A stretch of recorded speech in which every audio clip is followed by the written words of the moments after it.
Welcome back, 6th grade scientists, to another explainer. Today, we've got a very clear mission. We are going to synthesize everything you've investigated and figured out in lessons 1 through 6. Why? Well, because you have a midpoint assessment coming up, and I want to make absolutely sure you are prepped and ready to ace it. We've done some incredible work so far, modeling weather, analyzing data, and exploring exactly how energy and matter interact. So today, we're bringing all those pieces together into one cohesive picture. Let's do this. Here's a quick look at our agenda. First up, the big hail mystery, then clues in the data. Next, water in the air, followed by air on the move, and finally, putting it all together. All right, Section 1, the big hail mystery. So, we have to start our detective's journey by flashing back to the very first lesson of this unit. Remember observing some truly perplexing weather phenomenon? This question right here is our anchor phenomenon. Think back to those videos we watched together in class, those weirdly short precipitation events where hail was falling in different locations across North America at totally different times of the year.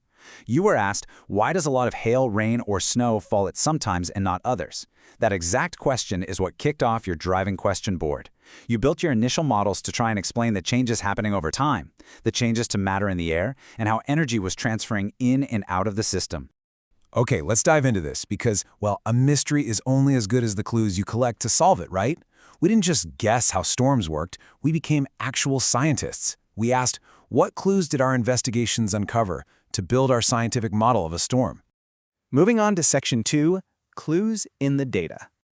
You all did some serious heavy lifting here, and you discovered some amazing things when looking at the real-world numbers. We analyzed actual weather data instead of just guessing. Do you remember brainstorming this chart in class? We had to figure out exactly what kind of data we needed to collect to understand these wild hailstorms. You all realized we couldn't just look up at the sky. We needed hard numbers on temperature, wind direction, rain amounts, and humidity.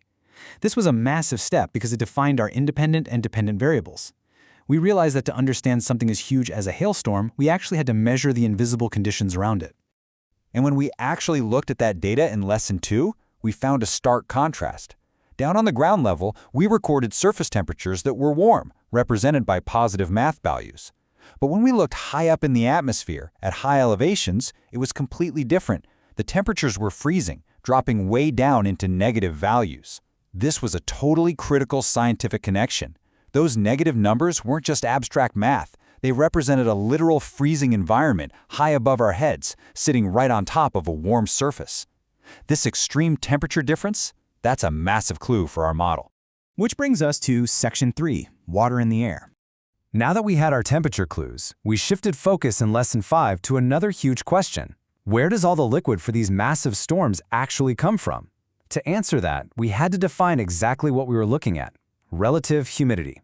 Make sure this vital vocabulary is fresh in your mind. You learn that air isn't just empty space. It's a mixture of different gases, and that includes water vapor. Relative humidity is a measure of that small proportion of water vapor molecules mixed in with the other air molecules. We realize that even on a seemingly dry day, there is invisible water vapor suspended all around us, just waiting for the exact right conditions to turn into a storm. Let's look at Section 4, air on the move.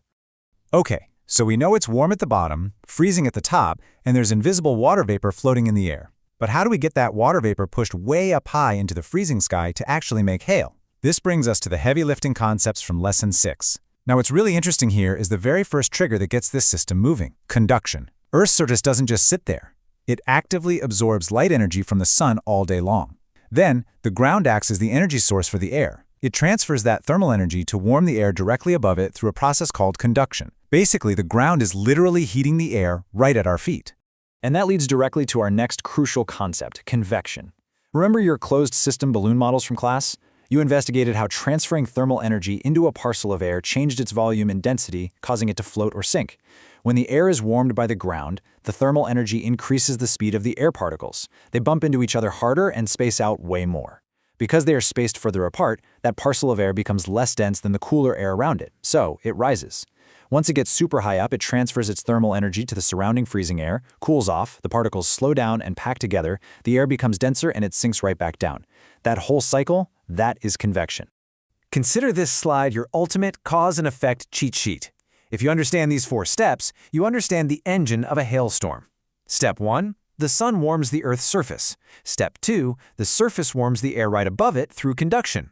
Step 3, that warmed air, full of water vapor, changes at the particle level. It becomes less dense and rises. And step 4, as it reaches that high freezing elevation we saw in our data, the air cools off, becomes denser, and eventually sinks. This continuous convection cycle is what moves the massive amounts of air in our atmosphere. And this brilliantly illustrates how it all comes together.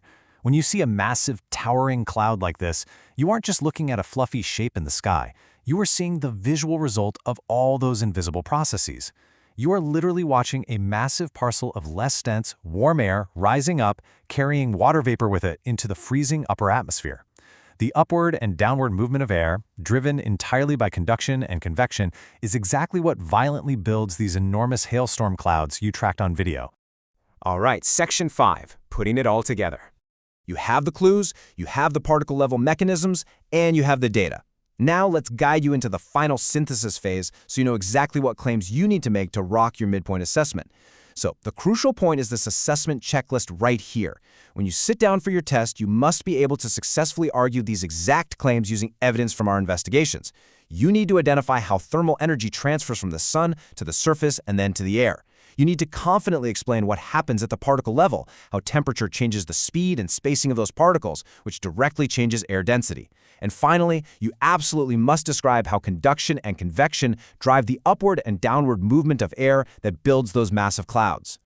Look, you've uncovered all the clues, from negative temperature numbers to invisible water vapor to the spacing of heated particles. You have the exact pieces to ace your hailstorm assessment. You've taken a complete weather mystery and transformed it into a clear, understandable mechanism. You are absolutely ready for this test. But right before we wrap up this explainer, I want to leave you with one final thought. If you can now explain the massive, violent power of a hailstorm just by understanding the behavior of invisible particles and thermal energy, what other invisible forces do you think are quietly shaping the world around you right now? Keep asking questions, guys, and good luck on your assessment.